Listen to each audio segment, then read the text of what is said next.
Trong nhiều thế kỷ, chúng ta luôn tự coi mình là đỉnh cao của trí tuệ, nhưng điều gì sẽ xảy ra nếu ý thức không chỉ là đặc điểm của loài người? Xung quanh chúng ta, các loài động vật đang suy nghĩ, cảm nhận và giải quyết vấn đề bằng những cách vừa quen thuộc vừa xa lạ. Trí thông minh của động vật là một thế giới an dấu, một thế giới mà chúng ta chỉ mới bắt đầu hiểu. Sự sống sót trong tự nhiên đòi hỏi những giải pháp độc đáo tìm thức ăn, đánh lừa kẻ săn mồi, điều hướng thế giới xã hội và ghi nhớ những điều quan trọng nhất. Hôm nay chúng ta sẽ gặp gỡ một số nhà tư tưởng đáng chú ý nhất hành tinh chú sóc thông minh, chú chó trung thành và chú cá heo bí ẩn. Hãy chuẩn bị kinh ngạc khi chúng ta khám phá trí thông minh phi thường đang phát triển mạnh mẽ xung quanh chúng ta. Trên ngọn cây cao, thế giới của sóc là một bài kiểm tra hàng ngày về trí tuệ và sự nhanh nhẹn. Những sinh vật nhỏ bé này không chỉ đơn thuần là những kẻ leo trèo tài ba, mà còn là những cái nhà chiến lược xuất sắc, luôn tìm cách vượt qua những thách thức của môi trường sống. Cái mà chúng ta thấy là năng lượng điên cuồng thực ra là một màn thể hiện trí nhớ sắc bén và kế hoạch chiến lược. Mỗi bước nhảy, mỗi lần leo trèo đều được tính toán cẩn thận để tối ưu hóa cơ hội sống sót và tìm kiếm thức ăn. Sóc phải nhờ mỗi cành cây, học cây và nguồn thức ăn, xây dựng một bản đồ tinh thần về thế giới ba chiều của chúng. Điều này không chỉ giúp chúng di chuyển một cách hiệu quả, mà còn giúp chúng tránh được những nguy hiểm tiềm tàng từ kẻ săn mới. Hãy xem một chú sóc xám tiếp cận một máng chim, nó quan sát, tính toán và điều chỉnh cách tiếp cận của mình sau mỗi lần thất bại.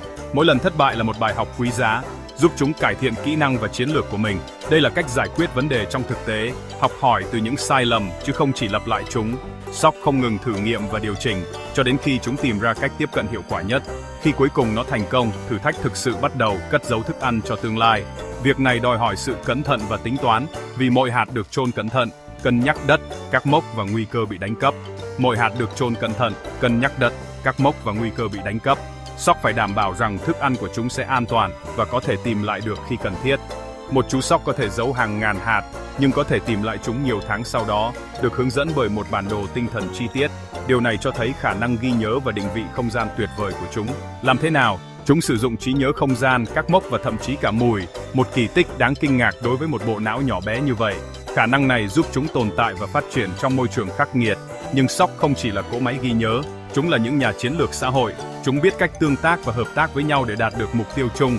Nếu bị đối thủ theo dõi, một chú sóc có thể giả vờ chôn, giấu hạt trong miệng, một hành động lừa dối thông minh. Điều này cho thấy chúng có khả năng hiểu và dự đoán hành vi của kẻ khác. Lý thuyết về tâm trí này cho thấy sự hiểu biết về những gì người khác có thể biết hoặc có ý định. Đây là một dấu hiệu của trí thông minh cao cấp, thường chỉ thấy ở các loài động vật có vú lớn hơn.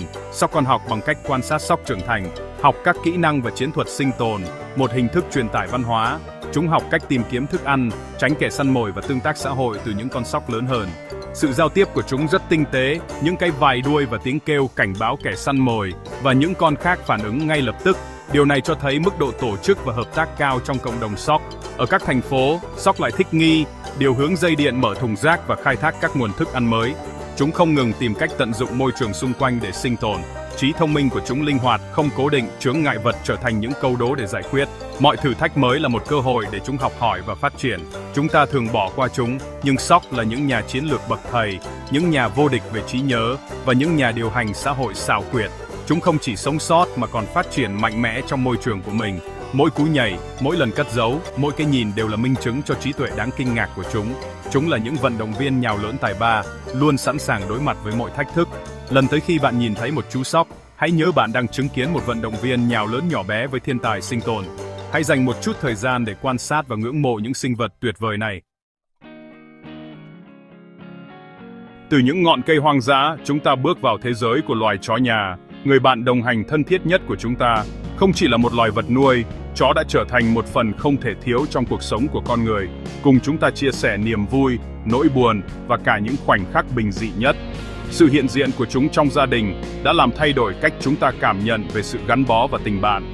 Trong hàng ngàn năm, chó đã phát triển một trí thông minh độc đáo, khả năng đọc và phản ứng với con người. Chúng không chỉ quan sát mà còn thực sự thấu hiểu những biểu cảm nhỏ nhất trên khuôn mặt chúng ta, nhận ra sự thay đổi trong ánh mắt, nụ cười hay thậm chí là cái nhíu mày thoáng qua. Thiên tài của chúng là xã hội, hiểu cử chỉ, tâm trạng và thậm chí cả ý định của chúng ta. Chó có thể nhận biết khi chúng ta vui vẻ, lo lắng hay căng thẳng, và chúng điều chỉnh hành vi của mình để phù hợp với cảm xúc của chủ nhân. Đó là một khả năng mà ít loài động vật nào khác có thể sánh được. Một chú chó con có thể theo dõi ngón tay của con người trước khi nó có thể đi vừng, một kỹ năng mà ngay cả tinh tinh cũng không thể làm được. Điều này cho thấy sự tiến hóa đặc biệt của chó trong việc hợp tác với con người. Từ khi còn rất nhỏ, chúng đã sẵn sàng học hỏi và kết nối với chúng ta. Một số con chó như Chaser, giống Border Collie, học được hàng trăm từ, liên kết âm thanh với đồ vật và hành động. Chúng không chỉ ghi nhớ tên gọi mà còn hiểu được mối liên hệ giữa từ ngữ và hành động, thậm chí có thể phân biệt các đồ vật dựa trên màu sắc, hình dạng hoặc mùi hương. Nhưng không chỉ là mệnh lệnh, chó cảm nhận cảm xúc của chúng ta, phản ứng với giọng điệu và ngôn ngữ cơ thể của chúng ta. Một cái nghiêng đầu, một ánh mắt tò mò hay một cái vẫy đuôi nhẹ nhàng đều là cách chúng thể hiện sự chú ý và đồng cảm với chủ nhân. Khi chúng ta buồn, chúng an ủi, không chỉ như thú cưng mà còn như những người bạn đồng cảm. Chó có thể cảm nhận được nỗi buồn, sự cô đơn hay lo lắng của con người, và chúng sẽ tìm cách ở bên cạnh, nhẹ nhàng tựa đầu vào lòng hoặc đặt bàn chân lên tay bạn như một lời động viên thầm lặng. Mối liên kết này cũng là hóa học. Nhìn vào mắt chó giải phóng oxytocin ở cả hai loài, làm sâu sắc thêm mối liên hệ của chúng ta. Oxytocin, còn gọi là hormone tình yêu, giúp củng cố cảm giác tin tưởng và gắn bó, tạo nên một vòng tròn cảm xúc tích cực giữa người và chó. Chó nghiệp vụ thể hiện trí thông minh thực tế, chăn cừu, theo dõi mùi hương hoặc giải cứu người trong vùng thiên tai. Những chú chó này không chỉ làm việc theo bản năng mà còn phải học hỏi, thích nghi và phối hợp chặt chẽ với con người trong những tình huống phức tạp, đòi hỏi sự nhanh nhạy và quyết đoán. Chúng đưa ra quyết định, thích nghi với các tình huống thay đổi và dự đoán nhu cầu của chúng ta. Một chú chó dẫn đường có thể nhận ra khi chủ nhân gặp nguy hiểm và tự động điều chỉnh hướng đi, hoặc một chú chó cứu hộ có thể tìm kiếm người bị nạn trong điều kiện khắc nghiệt mà không cần chỉ dẫn liên tục. Chó học vì chúng muốn hợp tác, việc huấn luyện củng cố mối liên kết xã hội mà chúng khao khát. Quá trình học tập không chỉ là nhận phần thưởng mà còn là niềm vui khi được làm hài lòng chủ nhân, được khen ngợi và cảm nhận sự gần gũi. Trí nhớ của chúng rất ấn tượng, chúng nhớ con người, địa điểm và thói quen, đôi khi sau nhiều năm xa cách. Một chú chó có thể nhận ra chủ cũ dù đã lâu không gặp, hoặc nhớ lại con đường về nhà dù chỉ đi qua một lần duy nhất.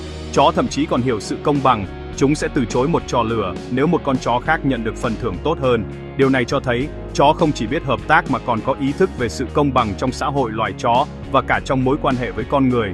Thông qua trò chơi, chúng thương lượng các quy tắc xã hội, sử dụng các tín hiệu như cúi đầu chơi để thể hiện ý định thân thiện. Trò chơi không chỉ là giải trí mà còn là cách để chó học cách giao tiếp, giải quyết xung đột và xây dựng lòng tin với nhau. Mỗi giống chó mang đến một loại trí thông minh khác nhau, một số xuất sắc trong việc học, một số khác trong việc giải quyết vấn đề độc lập, và một số khác trong sự nhạy cảm về cảm xúc. Chó săn, chó chăn cừu, chó cảnh sát hay chó trị liệu đều có những thế mạnh riêng, phù hợp với từng vai trò trong xã hội loài người. Những chú chó trị liệu mang lại sự an ủi cho bệnh nhân trong bệnh viện, chó dẫn đường giúp người khiếm thị di chuyển an toàn, và những chú chó thi đấu thể thao thể hiện sự nhanh nhẹn, thông minh vượt trội. Mỗi vai trò đều cho thấy sự đa dạng và chiều sâu trong trí tuệ của loài chó. Chó đã trở thành chuyên gia trong việc sống trong thế giới của chúng ta, hòa nhập vào gia đình và thói quen của chúng ta. Chúng biết khi nào là giờ ăn, giờ đi dạo, thậm chí nhận ra những thay đổi nhỏ trong lịch trình hàng ngày của chủ nhân. Khi bạn nhìn vào mắt một con chó, bạn đang nhìn thấy một tâm trí được định hình bởi hàng thiên niên kỷ hợp tác, một tâm trí hiểu, học hỏi và yêu thương theo những cách độc đáo của riêng nó.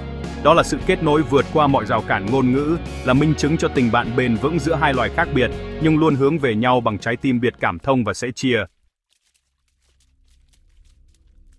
Bây giờ chúng ta lăn xuống đại dương, nơi ẩn chứa một trong những bộ não phức tạp và bí ẩn nhất trên trái đất, cá heo. Trong làn nước xanh thẳm, những sinh vật này không chỉ nổi bật bởi sự nhanh nhẹn mà còn bởi trí tuệ vượt trội, khiến chúng trở thành một trong những loài động vật thông minh nhất hành tinh.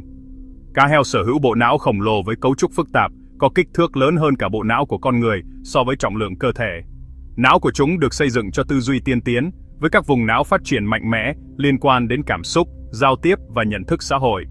Những nếp gập sâu trên não cá heo là dấu hiệu của khả năng xử lý thông tin vượt trội. Một trong những minh chứng rõ ràng nhất cho trí tuệ của cá heo là khả năng nhận ra bản thân trong gương, một dấu hiệu của sự tự nhận thức mà chỉ một số ít loài động vật trên thế giới động vật có được.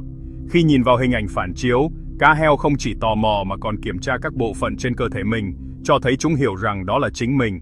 Cá heo sống trong các nhóm xã hội phức tạp, luôn thay đổi, nơi mỗi cá thể phải ghi nhớ hàng trăm thành viên khác nhau. Chúng điều hướng các mối quan hệ xã hội, xây dựng liên minh, nhận diện bạn bè và đối thủ, thậm chí còn có thể nhờ những cá thể đã gặp từ nhiều năm trước. Sự linh hoạt trong xã hội của cá heo đòi hỏi trí nhớ xuất sắc và khả năng đọc hiểu cảm xúc của đồng loại.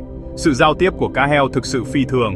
Mỗi con cá heo có một tiếng huýt sáo đặc trưng riêng biệt, giống như một cái tên cá nhân, được sử dụng để gọi và nhận diện lẫn nhau trong đại dương rộng lớn.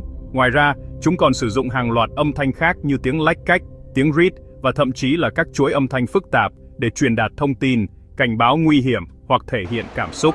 Không chỉ dừng lại ở âm thanh, cá heo còn có thể hiểu và phản hồi các tín hiệu tay, ký hiệu hình ảnh và thậm chí là các chuỗi lệnh phức tạp từ con người.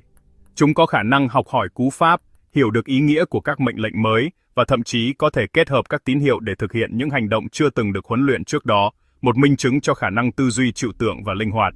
Cá heo là những người giải quyết vấn đề sáng tạo, thường xuyên sử dụng các vật thể xung quanh để chơi đùa hoặc tìm kiếm thức ăn. Chúng có thể phối hợp với nhau để di chuyển các vật thể hoặc tự mình phát minh ra các trò chơi mới, thể hiện sự tò mò và khả năng sáng tạo không ngừng. Trong điều kiện nuôi nhốt, một số cá heo đã học cách đổi rác hoặc các vật thể lạ lấy cá từ huấn luyện viên. Đáng kinh ngạc hơn, có con còn xé nhỏ rác thành nhiều mảnh để nhận được nhiều phần thưởng hơn, cho thấy khả năng lập kế hoạch và tận dụng tối đa cơ hội, một hành vi hiếm thấy ở động vật không phải linh trưởng. Trong tự nhiên, cá heo phát minh ra các kỹ thuật săn mồi độc đáo. Một số cá thể sử dụng bọt biển để bảo vệ mờ khi tìm kiếm thức ăn dưới đáy biển, trong khi những nhóm khác tạo ra lưỡi bùn để bay cá. Những kỹ năng này không chỉ là bản năng mà còn được truyền dạy từ mẹ sang con, thể hiện sự học hỏi và truyền đạt kiến thức qua nhiều thế hệ. Đây là những ví dụ rõ ràng về văn hóa động vật, nơi các hành vi học được không chỉ dừng lại ở một cá thể mà còn lan truyền trong cả cộng đồng, được chia sẻ và hoàn thiện qua từng thế hệ. Văn hóa này giúp cá heo thích nghi với môi trường thay đổi và phát triển các chiến lược sinh tồn mới. Săn bắn hợp tác là một minh chứng cho sự phối hợp và giao tiếp chính xác giữa các thành viên trong đàn. Mỗi con cá heo đảm nhận một vai trò cụ thể, từ việc lùa cá đến việc chặn đường thoát, tất cả đều dựa trên sự hiểu biết lẫn nhau và khả năng làm việc nhóm tuyệt vời. Cá heo không chỉ thông minh mà còn có đời sống cảm xúc sâu sắc. Chúng thể hiện sự đau buồn khi mất bạn đồng hành, chơi đùa cùng nhau chỉ vì niềm vui, và thậm chí đã có những trường hợp cá heo giúp đỡ con người khi gặp nguy hiểm trên biển. Những hành động này cho thấy cá heo có khả năng đồng cảm và gắn kết xã hội mạnh mẽ. Trí thông minh của cá heo được định hình bởi một thế giới không có tay, nơi các mối quan hệ, âm thanh và chiến lược trở thành công cụ chính để sinh tồn và phát triển. Chúng sử dụng sóng âm để nhìn trong bóng tối, tạo ra các vòng bong bóng để chơi đùa hoặc giao tiếp, và luôn tìm cách sáng tạo trong mỗi tình huống. Cá heo thách thức định nghĩa truyền thống của chúng ta về trí thông minh. Chúng có văn hóa, tên riêng, phương ngữ vùng miền, tất cả đều được truyền đạt mà không cần ngôn ngữ Việt. Mỗi quần thể cá heo lại phát triển những tập quán và cách giao tiếp riêng biệt, tạo nên sự đa dạng văn hóa đáng kinh ngạc dưới lòng đại dương. Gặp gỡ một con cá heo là gặp gỡ một tâm trí tò mò, phức tạp và đầy cảm xúc, một trí tuệ đã tiến hóa trong một thế giới hoàn toàn khác với chúng ta, nhưng lại có những điểm tương đồng đáng kinh ngạc với con người. Sự hiện diện của chúng nhắc nhở chúng ta rằng trí thông minh có thể phát triển theo nhiều con đường khác nhau, và đại dương vẫn còn vô số điều kỳ diệu đang cho được khám phá. Từ ngọn cây đến nhà cửa, đến độ sâu của đại dương, chúng ta đã thoáng thấy trí thông minh đáng kinh ngạc của động vật. Sóc, chó và cá heo mỗi loài đều tiết lộ những cách suy nghĩ, học hỏi và kết nối độc đáo. Tâm trí của chúng thách thức những giả định của chúng ta và mời gọi chúng ta nhìn thế giới với sự tôn trọng mới. Nghiên cứu về trí thông minh của động vật đang diễn ra, tiết lộ nhiều điều về bản thân chúng ta cũng như về chúng. Bạn đã chứng kiến khoảnh khắc thông minh nào của động vật? Hãy chia sẻ câu chuyện của bạn trong phần bình luận bên dưới. Hãy đăng ký để có thêm những hành trình khám phá những điều kỳ diệu của hành tinh sống của chúng ta. Cuộc trò chuyện chỉ mới bắt đầu.